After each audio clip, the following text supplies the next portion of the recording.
જૂનાગઢમાં મહાશિવરાત્રી મેળાનો આજે ત્રીજો દિવસ 2 દિવસમાં 2 લાખથી વધુ શ્રદ્ધાળુઓએ લહાવો લીધો છે। હર હર મહાદેવના નાદ સાથે ભવનાથ આખું ગુંજી ઉઠ્યું છે।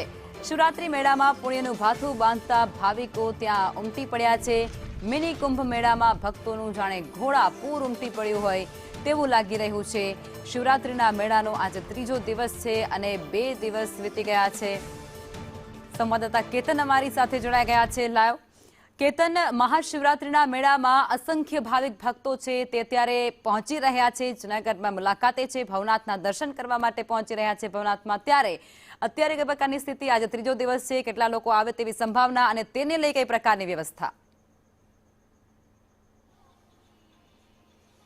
ચોક્કસ લખમાં ત્રીજો દિવસ છે ભવનાથ શિવરાત્રી મહાકુંભ મેળાનો ત્રીજા દિવસ દરમિયાન જે છે હજુ પણ જે છે ભક્તોની ભાવિકોનું જે છે ધીરે ધીરે આવતા રહ્યા છે। ખાસ કરીને જે રીતે 2 દિવસમાં 2 લાખથી પણ વધુ શ્રદ્ધાળુઓએ જે છે તે ભજન ભોજન અને ભક્તિનો ત્રિવેણી સંગમ ગણાતો આ જે મેળો છે તેનો લાહો લીધો છે। ખાસ કરીને જોઈ શકાય છે કે પણ જે રીતે તૈયારીઓ કરવામાં આવી છે હજુ પણ વધુ ને વધુ ભાવિકો છે તે હજી આવે તેવી પૂરેપૂરી શક્યતા છે।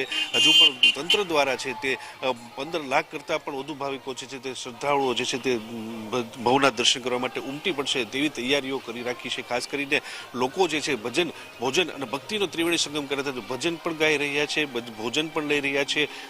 અન્ન ક્ષેત્રનું ઉતારા મંડળમાં પણ તમામ પ્રકારની તૈયારીઓ કરી દેવામાં આવી છે। ઉપરાંત જે રીતે પોલીસ બંદોબસ્ત પણ ગોઠવી દેવામાં આવ્યો છે। ખાસ કરીને જે રીતે લોકોના ચાલીને આવવું પડી રહ્યું છે તેને લોકોને પણ જે છે તે ઉત્સાહ જોવા મળી રહ્યો છે। ઉપરાંત જે રીતે વ્યવસ્થાઓ કરવામાં આવી છે તેને લઈને સ્પષ્ટ કહી શકાય છે કે હજુ પણ જે લાખો શ્રદ્ધાળુઓની જે છે તે આવી રહ્યા છે। ઉપરાંત આજે ત્રીજો દિવસ છે એટલે આજે પણ જે છે તે સાંજના ભાજપના પ્રદેશ અધ્યક્ષ છે તે જૂનાગઢ આવી રહ્યા છે અને ભવનાથ મેળાની પણ મુલાકાત લઈ રહ્યા છે। ઉપરાંત 15 તારીખે જે છે તે રવાડી નીકળશે ત્યારે મુખ્યમંત્રી પણ જે છે તે આ રવાડીના દર્શન કરી શકે તેવી પૂરેપૂરી શક્યતા દેખાઈ રહી છે। જે રીતે મેળો ચાલી રહ્યો છે તેને લઈને પણ તમામ તૈયારીઓને આખરી ઓપ જે છે તંત્ર દ્વારા આપી દેવામાં આવ્યો છે। જી લખમાં।